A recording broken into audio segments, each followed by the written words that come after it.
This is part 2 of the previous video on the Patron food truck model. Again, as I said in the previous video, this algebra is too difficult to be put on an exam. You only see this in 326, but the idea is similar, so I will still want to talk about it. So the main idea, as we always do, is we divide this utility function that we derived in the last video into 3 pieces. So for each piece, I want several things. So first thing I will do is I will write down the shape. So the shape of this is constant, so it's constant thing. So everything is possible. When something is constant, everything is maximum.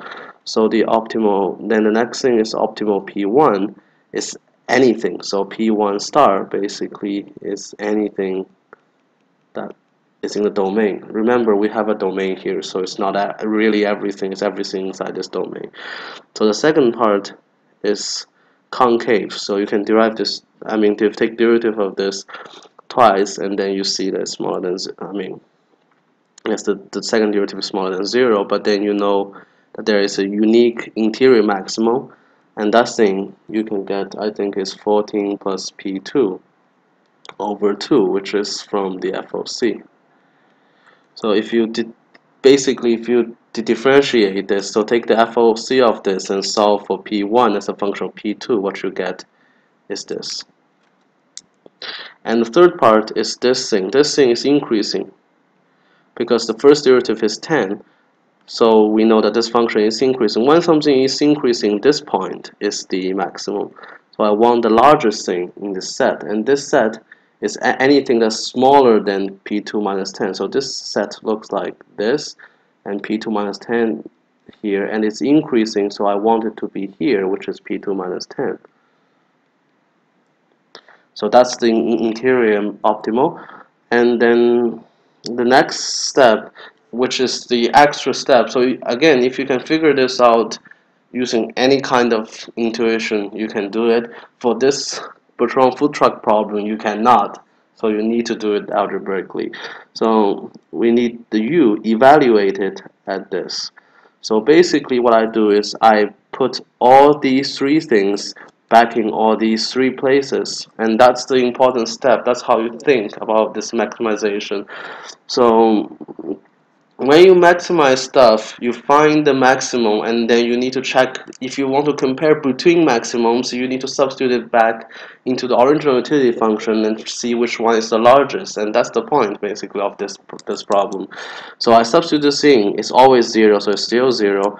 If I substitute this in, I would get something like, basically all I do is substitute this into here and into here, and then we simplify this somehow, and we will get 8 this plus 6 squared.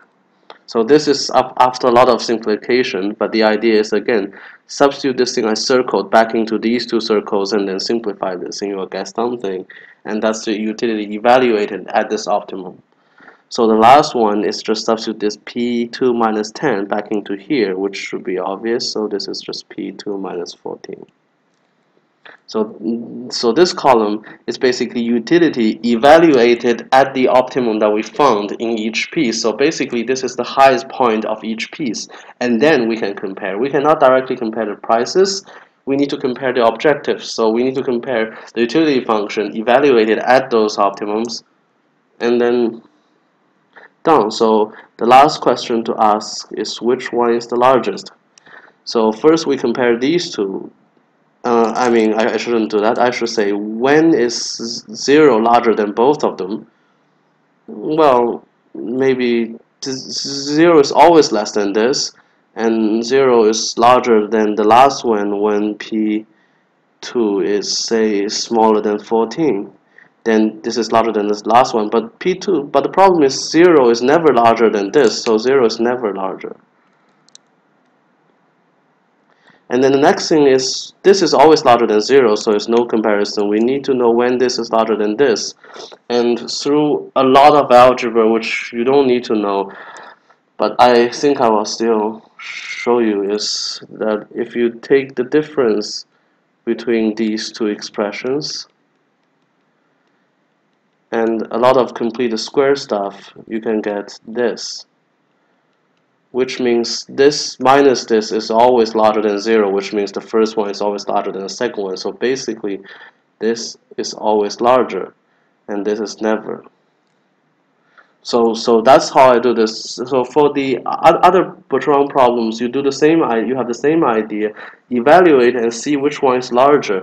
So it just turns out that in this case, the interior one is always larger. So what you can write is best response of firm 2, I mean firm 1 given P2 is equal to this. And as I said in class, there is a small technicality that at some places the interior will not be reached. So basically, the middle function gets cut off. So the middle function is like this: it gets cut off before it reaches the maximum. At those points, it's no longer optimal. You do not need to worry about this kind of situation for this course. So again, it's in 326. So this is all you need for the purpose of this exam. So after you have this, you can know the best response of 2 given P1, which is a similar expression. I think is like this.